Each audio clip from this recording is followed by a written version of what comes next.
الحمدللہ رب العالمین والصلاة والسلام علی رسولہ محمد وعلی آلہ وصحبہ اجمعین اما بعد۔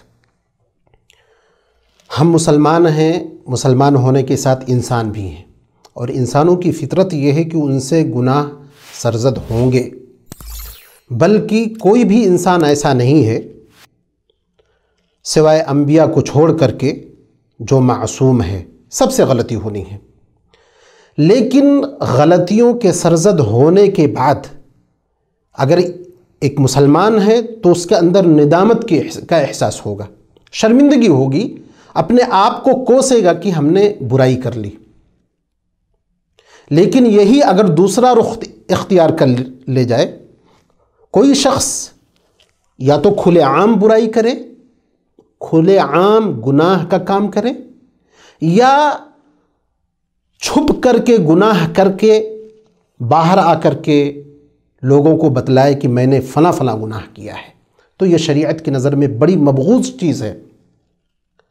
کیونکہ پہلی چیز یہ کہ گویا کہ انسان کو اللہ کا خوف نہیں ہے، اور دوسری بات یہ کہ گناہ کرنے والا چاہتا یہ ہے کہ اس کے اس گناہ میں سارے لوگ شریک ہو جائیں، وہی گناہ سارے لوگ کرنا شروع کر دیں، دوسروں کے شوق کو بڑھانا گناہوں کے لیے، یہ بڑی معیوب چیز ہے۔ قرآن کریم میں تو بڑی سخت وعید ہے اس سلسلے میں، ان الذین یحبون ان تشیع الفاحشۃ فی الذین آمنوا لہم عذاب علیم فی الدنیا والآخرہ۔ اللہ تبارک و تعالیٰ نے فرمایا کہ جو لوگ یہ پسند کرتے ہیں کہ ایمان والوں کے درمیان گناہ، غلط کام پھیلے، تو ان کے لیے دنیا اور آخرت میں سخت عذاب اللہ نے رکھا ہے۔ تو ہمارے سامنے جو حدیث ہے وہ اسی سلسلے کی حدیث ہے۔ آپ صلی اللہ علیہ وسلم نے ارشاد فرمایا، بخاری اور مسلم کی روایت ہے، کہا کل امتی معافا الا المجاہرین، ہماری امت کے سارے لوگوں کے لیے معافی ہے، گناہوں سے چھٹکارا ہے، لیکن وہ لوگ جو کھلے عام برائی کرتے ہیں، گناہ کا کام کرتے ہیں۔ پھر آپ صلی اللہ علیہ وسلم نے اس کی تفصیل بعد میں بیان کی۔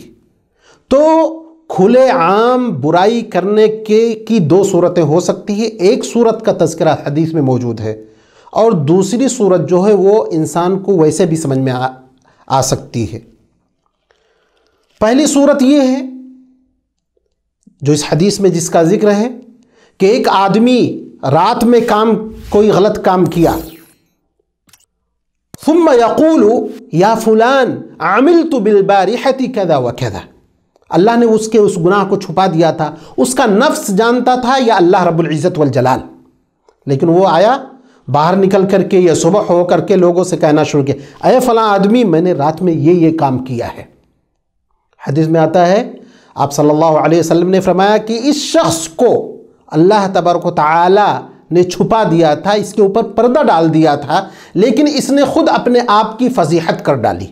اور جو فضیحت کرنے کا عمل ہے یا اپنے گناہوں کا اعلان کرنے کی جو بات ہے، یہ ویسے نہیں ہے کہ ایک انسان شرمندہ بھی ہو، گناہوں کا اعلان بھی کرے، میں نے یہ کام کیا، کہیں غلط کاری کیا، فحش کام کیا، کوئی چیز دیکھا، وہ ساری چیزیں آ کر کے سامنے والے کو بیان کر دینا۔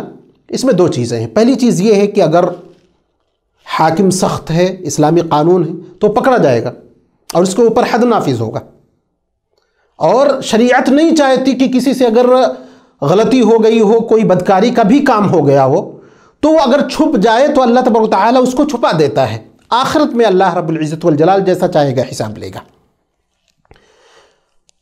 اس میں ایک حدیث اور یاد کرنے کی ہے جو بخاری کی روایت ہے۔ حدیث میں آتا ہے، آپ صلی اللہ علیہ وسلم نے فرمایا کہ ایسا شخص جو چھپ کر کے گناہ کر لیتا ہے یا گناہ ہو جاتا ہے اس سے، اللہ رب العزت والجلال سارے لوگوں کی نگاہوں سے چھپا کر کے اس کو سوال کرے گا، پوچھے گا، اے بندہ فلاں کام تو نے کیا؟ وہ کہے گا ہاں۔ فلاں کام کیا؟ وہ کہے گا ہاں۔ یہاں تک کہ بندہ یہ تصور کرے گا اب میری ہلاکت یقینی ہے، اللہ تبارک و تعالیٰ اس سے کہے گا جس طرح دنیا میں تیری ستر پوشی میں نے کی تھی، آج قیامت کے دن اتنے سارے لوگوں کے سامنے میں نے تیری ستر پوشی کی ہے۔